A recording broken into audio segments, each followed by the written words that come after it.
it's like building good habits. And then when the growth does come, hopefully those habits stay, and surely it breeds simplicity. So yes, you have to change, but I really believe you can get great outcomes. And I think every technology leader is actually served by at least one or two periods of like resource constraint, because it gives an opportunity to like get your tech managers, your product managers, and your stakeholders into a mindset of like, hey, these are real dollars.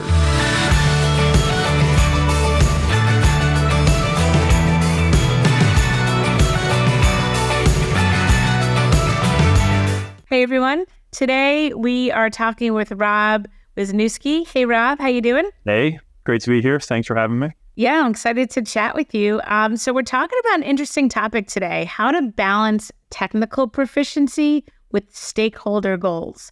And before we jump in, I'm going to tell everyone a little bit about Rob. So Rob is currently a managing director in the Blackstone Technology and Innovations Group.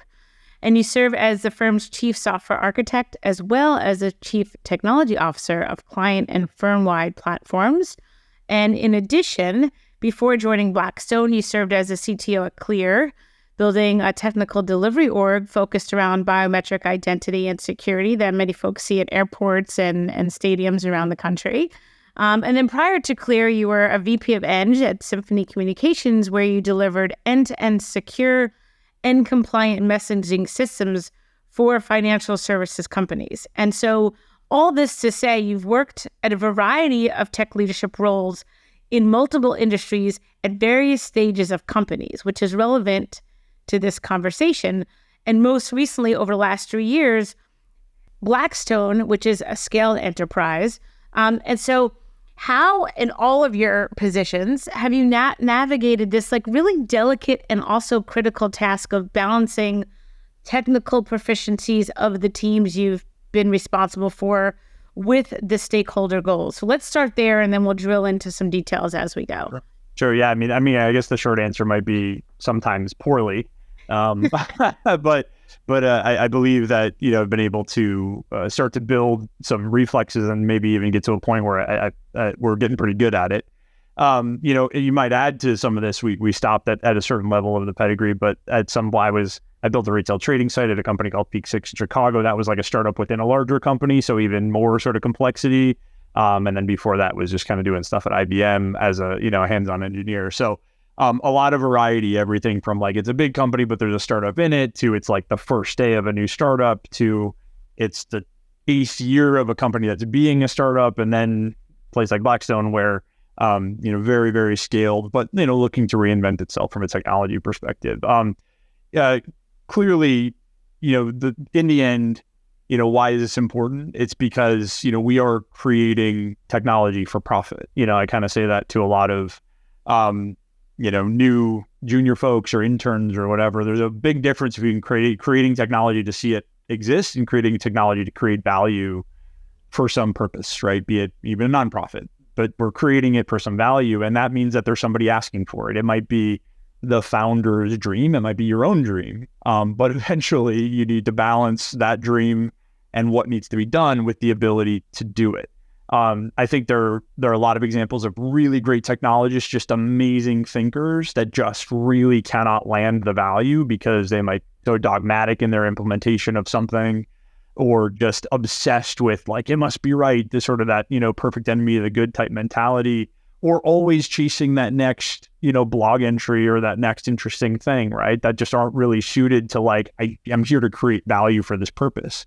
On the other side, you've got a lot of really great purposes, and I'm sure we've all run into this, where we don't know how to scale it because we didn't have that early technical proficiency, or how many of these things, the classic, okay, now we have to rewrite the prototype that got us the money, and now we need to really build it for real. So I think it's critical, especially as resources get scarce, it's critical to find that balance, to be able to create value, to land, ROI, return on investment, for lack of a better term, but also do it in a way that you're not going to disappoint people in the future when they want to say, okay, now do it by 10, now do it by 100, and be correct in that, or do it sustainably with costs in the cloud or something like that. So that balance is extremely important. Right. Yeah. And important in all of these goalposts that you just described or implied are constantly moving. The stakeholders, their priorities, the external conditions, the internal demands. And so you're navigating through these changing waters. And so what have you seen work best across all of your roles over time? It's kind of, I think I've mentioned this to you before in our conversations. There is definitely something that, people that have said, hey, come work for us, know me for, and it's for this sort of scaling period, right? Taking it from we've got some revenue coming in, Blackstone clearly plenty, but we've got this capability, but we want to make that capability efficient and scale. We want to add more to it and see it happen faster. And I never intended for that to be like my specialty, but it's definitely been something that when you do it 4 or 5 times, and 3 to 5 years each time, you're like, okay, I've spent a lot of time on this. And one thing that keeps coming up for me, and this is something that was not on my radar for probably the first decade of my career, was product management and the discipline of product management, and how product management really is that liaison between the sort of the scalable, maintainable, measurable creation of a capability, and the sort of getting people on board, the salespersonship of the whole thing, and sort of that discipline. When I first started IBM, I didn't have any concept of a product manager. Like, that was so big that we probably had them. I don't know if I met them. I just kind of knew, we just kind of magically knew what we had to build. You probably had at IBM. Yeah, I'm sure they did. But it might have been called that, right? I mean, I left IBM. Right. And then, kind of getting into the financial aspect of it, they were just like more pragmatic. We were building a this is a company called Options House. We were building a retail options trading website within a larger prop trading company. We ended up very successful, but they themselves were learning what it meant to not just have engineers sitting next to traders, like put the button here because I click it a lot type interactions. And now we have customers, and we have to get them to greater wallet share and greater trading share and payment for order flow, which has become a big thing. Like, what does all that mean to the strategy of the company? We actually needed that. So I didn't realize it at the time, but we were building this concept of product management, not from scratch, but for us. Right.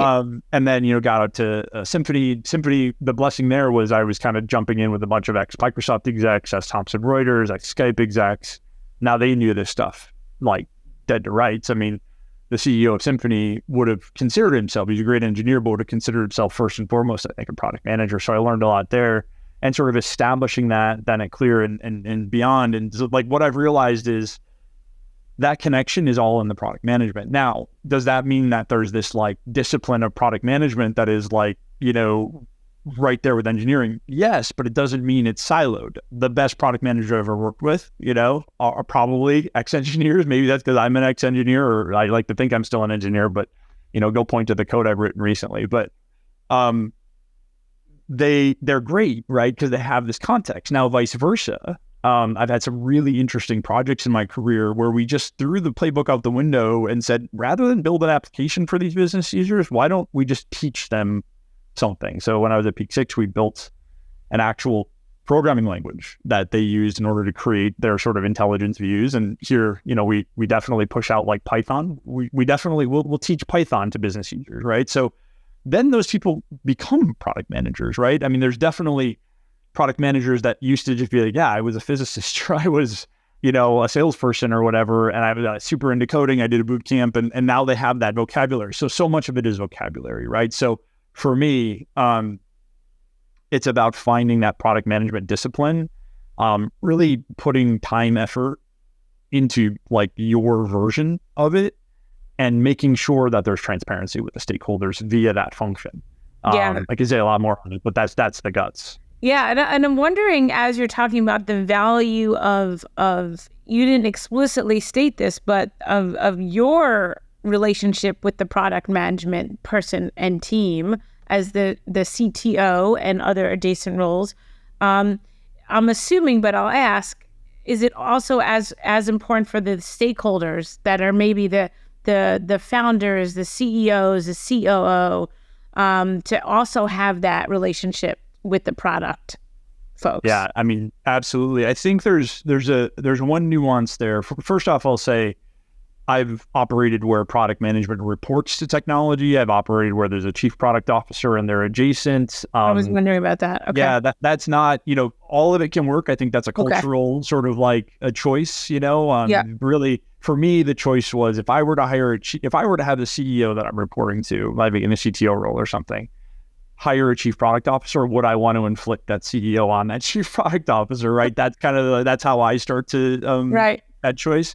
But I think there's a good way to deal with all of it. But when it comes to that relationship, it's clearly very important for product to have it like you need to teach your stakeholders. One of the things that we talk about a lot is that sophistication, stakeholder sophistication. When we're doing an agile transformation or an agile adoption, I mean, I'm not a dogmatic agile person, but I do understand that is the modern way that we sort of operate, this sort of iterative approach.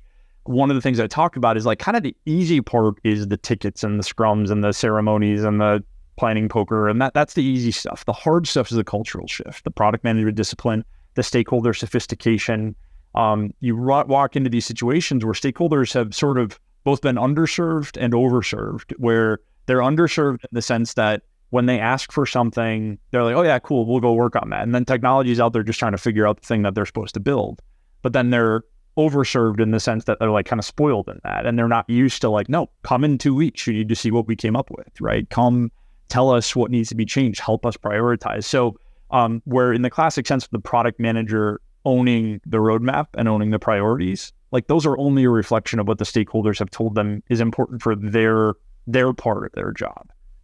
Talk a lot about, the process is owned by the stakeholders. For instance, we have accountants as stakeholders. Like I might have technologists that could be accountants. They might know stuff that just seems to be even more than the accountants. But in the end, the healthy version of this is if we were running this accounting system on pen and paper, that's with the accountants. We automate it. Now we are a good safety net, a sanity check, a creative, like, hey, have you thought about this? But it's extremely important that the stakeholder owns their process and we automate it. Now, the nuance I talked about is you can be in a company, company like Blackstone runs a process, right? They invest money, they, go buy things and try to make those things more valuable.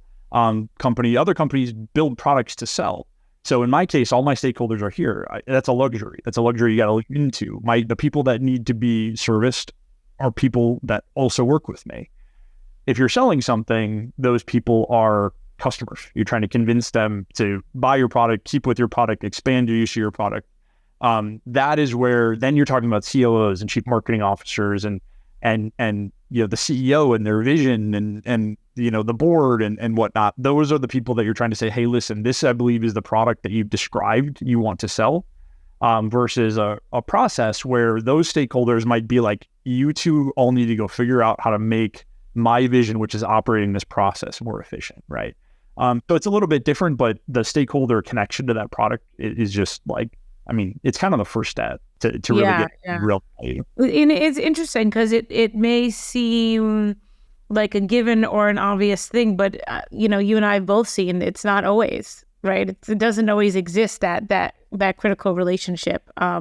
Or as you said earlier, and I've been in teams like this too, where like the product role is not even present. And it's such an interesting discipline, even how folks come out of, undergrad and graduate programs to become product managers is very different than how, kids have been coding since they've been, little. And I don't know anyone that was a product manager. I've definitely hired product managers out of school, their capabilities, but it always intrigues me, what about that made you interested? Because for me, it kind of comes from another angle. It's like, I was building stuff and I just got so sick of having people ask me for stuff poorly that I became the person asking, or vice versa. It was like, I just need this stuff and I need to figure out how to talk to you. And so you get these great, huge product management sort of leaders and thought leaders that are visionary, but they came in and now you got these people this is a really cool role. And, the FANG companies have definitely put product management on the map, no question. But I do think there's always that, what motivates you, right? What's that thing that pushed you into why I do this every day? So there are definitely technologists. I might even be one of them. That's wow, that's just a hard problem I want to solve with technology. And there might be other people on product that are like, I really don't care what the product is. I like taking this amorphous ask that nobody knows how to solve and breaking it into pieces and getting these very eclectic group of engineers and this, very, sort of this population of builders that have their own idiosyncrasies and connecting them. Maybe that's the passion. That's cool too. It's interesting to see that all play out, and that's all within the last 10 years. Yeah, no, I absolutely agree. So shifting a little bit, we've been talking about different roles and ensuring that you balance, right, the priorities of the stakeholders, whether they're internal and external. So what happens when stakeholder priorities conflict? How have you seen personally or with teams navigate that? Because that happens all the time, in either knowingly or unknowingly. Sometimes stakeholders aren't aware that their needs and priorities conflict, and sometimes they are. So how do you navigate that? I mean, so again, coming from a situation where I would love everything to just be data-driven and pragmatic. And, I've had very senior technology folks on my teams that are like, all ROI should boil down to dollars. And you can come up with like formulas, right? You can say like, well, if it's about avoiding risk, then it's like the probability of that risk times the penalties and blah, blah, blah. And like, eventually in a sort of an enterprise or a company, you might want to model it as dollars, but eventually this is the human side, right? This is, like it or not, as you sort of scale up your effectiveness as a technology producing organization, you become much more human and therapy driven than you do technology driven. And so part of that is this stakeholder management. Now, one thing that I continue to have to remind myself about, or even just learn every single day, like it happened, in the last year, where we had this so you got this well, our customers can't be bothered to be impacted in this way. Like we can't have them do this. And then of course, security and audits, but we need to protect things, right? I mean, you can generalize this to anything. And we were, for a long time, we were like, okay, what's the perfect solution that'll make the customer advocates happy and make the security and audit and compliance advocates happy? And we're like, just get them in the room, right? I mean, eventually this is a problem that we're all humans and we should solve. So I have to be reminded constantly that the job isn't necessarily to do magic or to be a hero. The job is to get the best approximation of the solution that you can come up with the people you have and the skill and the budget and time, and present that. Again, if you've worked on that stakeholder sophistication, they will have understood their how complicit they are in understanding that and helping come to that. And then if you really can't connect those dots, it's kind of about bringing everybody together, handing the solution over to them and saying, this is the best that we think we can get to. We need to come to an agreement, and eventually there's a decider, right? That's kind of the point of a command and control structure like we have in most corporations. Now, the one interesting piece to that, though, is you need to be right often about, is this the best? Like when I tell a lot of my engineers, I was like, listen, if you tell me something doesn't fit in the roadmap, I'm not expecting, again, energy from vacuum. I'm not expecting blood from the stone, but I am expecting that when I go to a senior stakeholder, that sort of that statement doesn't fold like wet paper, right? You have to be right often. You don't have to be perfect, but if we keep going to the stakeholders, well, why don't you just do it this way? And they're right. That's when we start to have. That's the technology role in that. It's first find the pieces, and then as we escalate, make sure that your assessment of the situation is close. You're really close, right? Yeah. And then you'll gain that respect, and then they'll start saying well, listen, if Rob's team says it can't fit, I trust it can't fit. Right. We've gone through this enough times, and then you actually don't have those fights as often, or they're picking up the phone with each other. So that's an example of when things don't line up, there's always an escalation. Eventually somebody has to decide, but you only want to escalate when things are both civil and correct and documented and thought through. And then hopefully it doesn't fall over under scrutiny. That's the other big thing that I ask. Right. No, I really like that. What you're describing is a cultural norm, right? Yep. This is how we want to communicate as a technology team, and that's part of our culture. And we don't have to be perfect, but this is what we strive for, and this is how we build that trust and enable our team to get that work done and get the technical side of what's feasible possible, while ensuring that, like you said, the stakeholders are complicit and educated and have a voice and all of those things. So I really like that cultural norm, and I think it's probably undervalued in some teams. And I'm glad that you brought it up. Yeah. So switching to kind of what doesn't work or what fails or what mistakes have you seen? Like, what can you share again with your, over the years, different companies, different roles, whether current or past, but what have you seen either, come back to bite teams or mistakes in the making? What can you share with us? I don't know if we have time, but no. Listen, it's the best way to learn. And we for instance, one thing I love to institute and we've done is incident reviews. I think incident reviews are an important piece, and you kind of make it a celebration. Be like, hey, something broke. Tell me what broke and tell me what happened, and you kind of devilify the process of things sort of breaking. Now, I wouldn't go as far as like move fast and break things, but what I would say is like, you shouldn't have people afraid to talk about it. Otherwise we hide things and whatever. But, I swear this is not a plug for you, or I swear I just happened to be that when you talk to me about this question, I'm like, one of the best examples is actually something Stride helped me sort of unravel. And so there was I won't get into too many details, but there was this sort of established platform, right? And this established platform did some work in order to verify, who people were. And we had this desire to like add a new perspective to that. In this case, it was, a new channel for these ascertainments of risk to come in. And I was like, okay, well, listen, the way we have to do this, of course, is we have to build that capability into the core platform. And then once that capability is in the core platform, then we'll build the new avenues for this new information to come in. And that means, okay, now the core platform team, they're fully like, what do you want to do? I'm asking stakeholders to make these like, if you want the new thing, you got to slow down the old thing or slow down the tech debt and all this kind of stuff. There's one product manager, like we were building this mobile app that was supposed to sort of integrate into this other more classical sort of system. He's like, if I just had the mobile engineers and I could just like experiment with the new capabilities on verification and all this kind of stuff, I could just vertically integrate this. I could get the experiment. I'm like, that's not how we do these. Like, we're going to run 2 of these verification systems. And I was actually pretty I thought I was very in the norm here.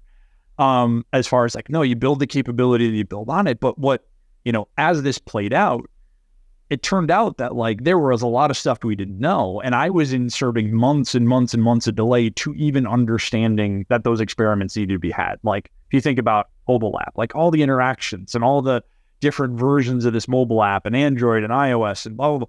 Those are experiments I was preventing because I was like, we need to build this core platform capability first.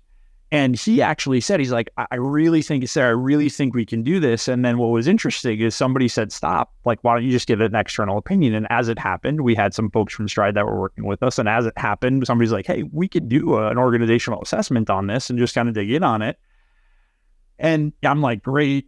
Put this product manager in his place. It'll be cool. They'll understand this is about core capabilities and evolving the platform. And yeah, as it came back, they were like, what you could have done is you could have said, you will distract this organization for years if this all builds up and then you never use that capability because some other aspect, the market viability, and you can imagine 100 things that might not work, but you delayed all that. But what if you would have just said, no, build this pocket, build this other system, and then do what you can to connect those systems at the data level, just insert the conclusions into the core data, but then mark it so that you can get back, pull back from it later. And they're like, that's tech debt, but that's great tech debt because then in the course of 1 quarter, if you can get the answers to the leadership of whether this thing is even worth pursuing, then you avoid all this other future stuff. So it was a situation where I really felt like I was on this sort of basis, and I'm sure there's situations where there's these systems that can't be bothered to do it. But in that case, and it happened to be sort of an external evaluation, sort of organizational evaluation. They kind of showed me, and as it turned out, in the time we did that evaluation, I started to see the red flags pop up about, hey, maybe people are be able to take their pictures with this app, or maybe people. And I was like, you know what? Those are things that like all of the greens turned red. And I'm like, man, if we would have started this 6 months ago, I'd be in a lot less hot water right now. So that's an example of something that I think there's great tech debt. I say this all the time now. I'm like, we need to get out of the way of our own experiments. And so when we're looking at financial process automation, which we do a lot of, yeah, there's definitely like these big, huge accounting systems that need to be connected and via the data lake and all this kind of stuff. And there's some group of accountants somewhere that are doing things manually in Excel. And I'm like, great. Well, once these big systems are integrated and everything works, we'll uplift your thing. And people are like, well, but do they even know how to automate those things? So we've gone towards things like, hey, let's just RPA this thing real quick. Let's do robotic process automation. Let's just, get the data moving, even if there's still a manual step at the beginning and a manual step at the end, but we automate the middle, see if that works, get it on the ground, get the feedback, refine it. And then that acts as a specification for the big system, right? And that's one of my favorite things now is like, I'm the first one. If somebody like describes a manual process, I'm the first one to say, you know what, build it in Excel for me. Because two things. First off, you now have it automated.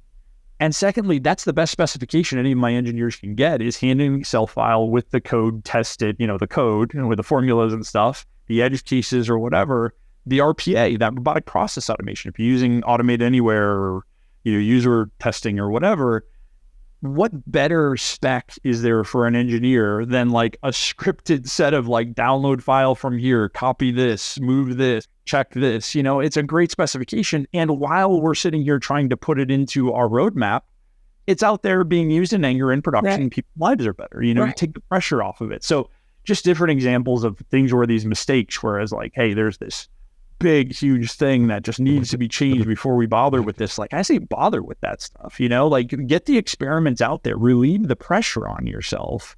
And it goes all the way back to like ring fence the old tech debt and then build stuff on top of it, let the organization evolve and then, replace internally. So like, these are just new applications of old ideas. Yeah, no, but I love that story and the concepts within it can be applied across industry. And so thank you for that. So I want to end with one last question. And so a lot of what you've been talking about today has to do with best practices and philosophies that you've built up over time. And during that time, there's been different economic conditions, right? And right now, 2023, we happen to be in an economic conditions that, many teams that are building technology for stakeholders are finding the priorities externally have shifted significantly from grow as fast as possible to really focusing on profit more than they had been over the last year, right? Like you said at the beginning, there's always ROI. You have to understand the value of what you're building. So as these greater economic conditions are shifting underneath all of us, and as you've seen these in past cycles, because these cycles have happened before, they'll happen again. Does your approach change? Has your approach changed, or are these philosophies and tactics and approaches kind of without regard for these economic shifts? No. What are your thoughts on that? I mean, I think they definitely have to change. I mean, the realities are that, whether you're in a publicly traded company where you have to like report all these things down to the letter, or whether you're in like where's my next paycheck, coming from deal-driven startup, or anywhere in between, like it has to change, right? You have to understand how to use resources more efficiently. But I think maybe the more unpopular opinion on this might be though that I enjoy it, right? I think, and I don't mean because it's like a puzzle. I mean, I truly believe you get a better outcome under constraint, and that's not a new concept, right? There's definitely situations, and I'm not speaking about any particular, team or company or whatever, but there's definitely situations. I mean, you see it in the news now with big companies, right? Where they're like, we could cut 30% of our people and probably get the same result. And like, listen, I don't know anybody's in a specific situation, but I've been through enough belt tightening to know that it's very hard to show what part of the roadmap fell off when we found that the money to grow wasn't there, right? It's very hard to see that. I think there's situations where you can get a lot more. And I don't mean, again, it's not everybody crunching on the weekends or whatever. I think it's about, and it gets back to the stakeholder relationship. One of the things that I really value about like the situation we're in now is the stakeholders are just more cognizant of like, well, I understand, we're not going to go hire a ton of people right now, we're going to be, or our conversation on ROI is going to go all the way up to the top, right? And that's been in every role where, when things are really constrained or you actually get sort of creativity or you get simplicity, maybe is the best way to say it. I've been in exercises where there's like 150 projects that are all being worked on, right? And first off, I doubt that was true. But secondly, like, it forced us to say like, well, if you're not seeing them move forward, it may or may not be because we can't hire new people. Maybe we should look at the projects. And you go, just put them on hold or kind of put them over here or say, hey, what's our real, have that offsite. What's the real thing that we have to focus on with the resources we have? And it accelerates that stakeholder sophistication we talked about. It accelerates sort of the engineering creativity. It accelerates the product manager focus on ROI. Like if I'm going to have to point to the hours saved or point to the revenue generated or point to like, I better be right, and vice versa, pushing that back on the stakeholders and saying, well, we've now given you this thing. And this thing is like, it's even more precious because it's not just we could have hired a bunch of contractors to get it built and whatever. This is now precious. It was one of the few things we could still do, like take care of it and use it. And now they're like, oh my gosh, I better use it. And I better show that what I'm asking for. Or if you say, by the way, when we give this to you, you're going to have to show how much of impact. It really forces, I think, a better dynamic. I find hard pressed to look at things that like, okay, if you would have given me 20% more people, we would have gotten all this stuff done. Like, and I'm sure some boss is going to see this and be like, great, like I'm never going to need 20% more again. But it's just, it's like building good habits. And then when the growth does come, hopefully those habits stay, and really it breeds simplicity. So yes, you have to change, but I really believe you can get great outcomes. And I think every technology leader is actually served by at least one or two periods of like resource constraint because it gives an opportunity to like get your tech managers, your product managers, and your stakeholders into a mindset of like, hey, these are real dollars. Every 24 hours is the same 24 hours. The 24 hours when you're in legal review at the beginning of a time frame is the same 24 hours where some poor DevOps person's fighting a database that won't come up on release day. So like it gets people to value that end to end. And I think that's just a really important angle. So like I actually revel in these sort of periods of scarcity. Yeah, no, I appreciate that perspective. And I've actually in times that aren't generically defined as scarce times, I've often challenged leaders to almost create these constraints internally. You have X amount of runway and X amount of team and X amount of dollars.